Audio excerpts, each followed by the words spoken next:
أرحب من جديد بالسيد وزير الشؤون الخارجية الكندي الذي يزور تونس لأول مرة، وقد اختار زيارة تونس كأول بلد في المنطقة أو في العالم العربي لأداء زيارته لهذه المنطقة، ونحن شاكرين له لهذه اللفتة الكريمة. العلاقات التونسية الكندية علاقات متميزة. كندا كانت من أول الدول اللي ساعدت تونس إبان الاستقلال.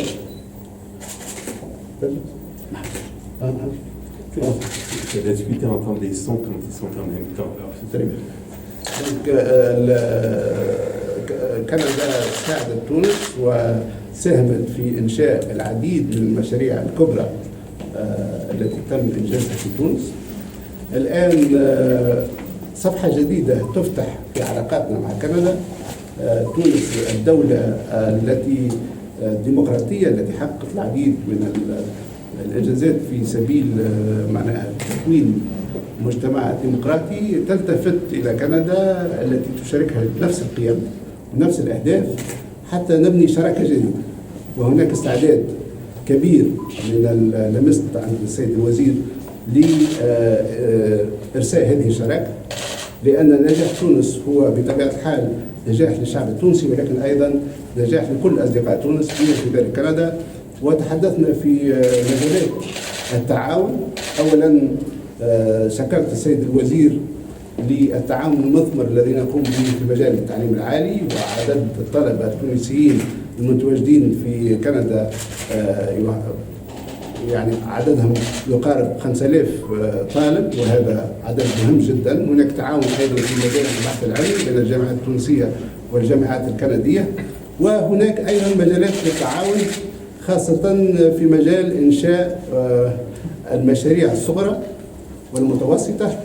وهناك صندوق كندي تم انشاؤه من قبل شركه يعني تعاضديه كنديه ديشان لمساعدة الشبان حاملي الشهادات الجامعية لإنشاء مشاريعهم.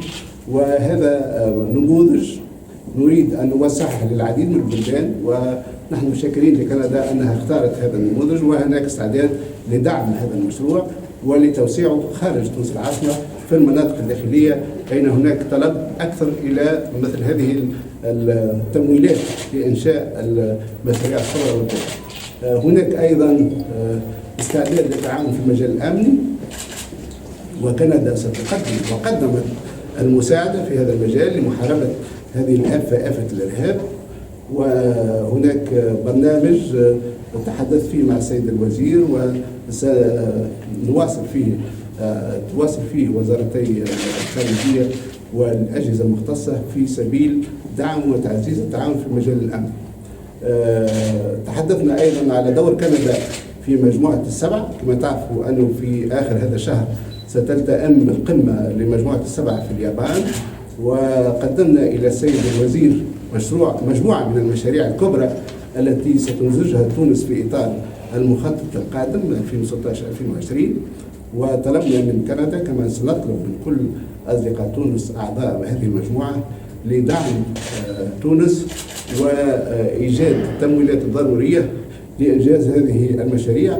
وفي هذا الاستثمار هو استثمار بطبيعة الحال لصالح تونس، ولكن كما قلت هو استثمار للأمن والسلم في منطقتنا وفي العالم. والسيد الوزير يشاطرني مثل هذا التحليل ويؤكد أن نجاح تونس له أهمية كبرى، لأنه يرسل رسالة إلى بقية العالم أن الديمقراطية يمكن أن تكون يعني في بلد مسلم مثل تونس، ونحن خطونا خطوة هامة. وكان أيضا لقائنا مناسبة للتباحث في بعض القضايا الإقليمية، وعلى رأسها بالحال المسألة الليبية. ولمست عند السيد الوزير حرص في مساعدة حكومة الوفاق الوطني لتعزيز قدراتها ولمواصلة الحوار بين الأطراف الليبية لتحقيق الأمن وتوثيق يعني الاستقرار في ليبيا. وهناك أيضا إمكانيات للتعاون بين تونس وكندا لمساعدة الأشقاء الليبيين في المهام الكبرى التي تنتظرهم في المرحلة القادمة. وشكرا. Merci beaucoup, Monsieur le Ministre. Mesdames et Messieurs, au nom du Premier ministre du Canada, le très honorable Justin Trudeau, et du peuple canadien, en titre de ministre des Affaires étrangères, j'ai eu l'honneur d'avoir cette rencontre avec Monsieur le ministre Ginewi, et nous aurons un déjeuner de travail qui va suivre tout de suite après. Nous avons eu cette rencontre afin, d'une part, de célébrer tant d'années d'amitié entre nos deux pays, entre la Tunisie et le Canada, qui remonte à 1957, donc c'est plusieurs années, et une amitié basée sur bien des choses que nous partageons, dont la langue française, aussi le fait qu'on a une communauté tunisienne au Canada extrêmement vibrante, et surtout dans ma ville, Montréal. Mais ce passé, mesdames et messieurs, doit aussi incarner un avenir. Et l'avenir de la Tunisie, c'est un peu l'avenir du monde. Aider la Tunisie, c'est aider le Canada.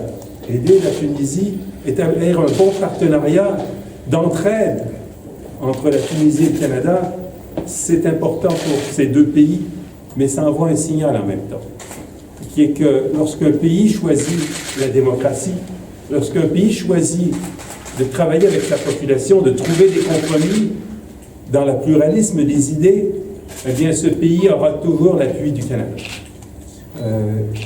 Et c'est une façon d'encourager d'autres pays à suivre la même voie, de rechercher ce que M. Trudeau appelle le pluralisme pacifique, comme méthode de solution. Et c'est d'autant plus méritoire que l'économie de la Tunisie a ses propres défis, avec tous ces jeunes qui sont parfois bien formés et qui ne trouvent pas d'emploi. Donc le Parlement et le gouvernement tunisien, dans leurs efforts, sont admirables.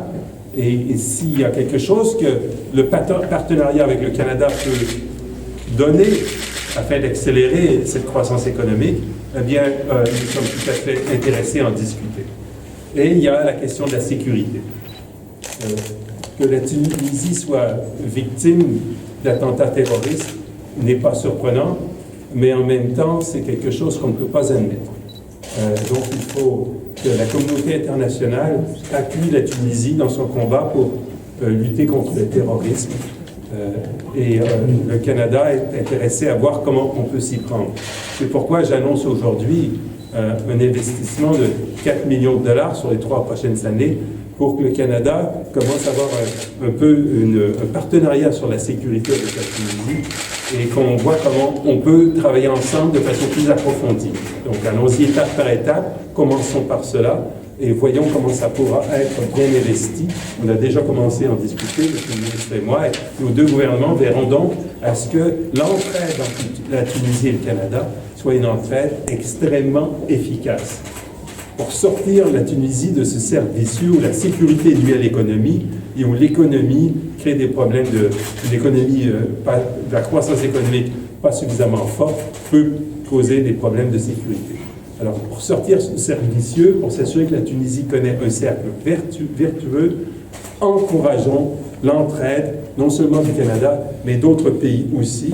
Je voudrais aussi annoncer que nous aurons le premier vol de Tunisair le 16 juin à Montréal. Donc, les Canadiens viendront plus souvent en Tunisie, les Tunisiens au Canada, les échanges entre les familles, entre les populations et les partenariats d'affaires vont ainsi être beaucoup plus sentis entre la Tunisie et le Canada.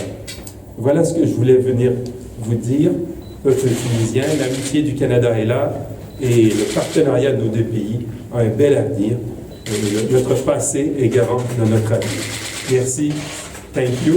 Shukran. Shukran. Merci beaucoup.